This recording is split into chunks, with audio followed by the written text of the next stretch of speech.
Virat Kohli test থেকে অবসর নিয়েছেন 3 দিন আগে, কিন্তু তার অবসর নিয়ে জল্পনা কল্পনার শেষ নেই। 5 টেস্টের সিরিজ খেলতে আগামী জুনে ইংল্যান্ড সফরে যাবেন ভারত।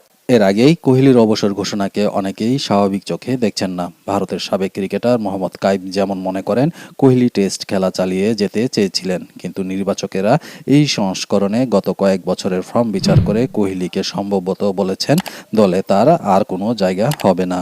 ভারতের বার্তা সংস্থা জানিয়েছে, আসল ঘটনা হয়তো কখনোই জানা যাবে না। পর্দার আড়ালে কি ঘটেছে সেসব অনুমান করা খুব কঠিন বলে মন্তব্য করেন 44 বছর বয়সী কাইফ।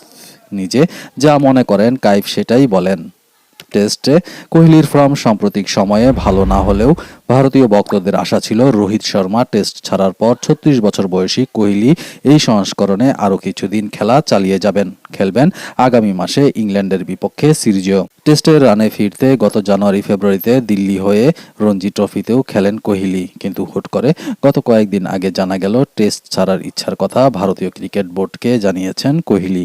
এর 2 দিন পরই অবসরের ঘোষণা দেন তিনি। ভারতের হয়ে 13 টেস্ট ও 125 ওয়ানডে খেলা কাইফ মনে করেন বিসিসিআই সঙ্গে অবশ্যই এই বিষয়ে কথা হয়েছে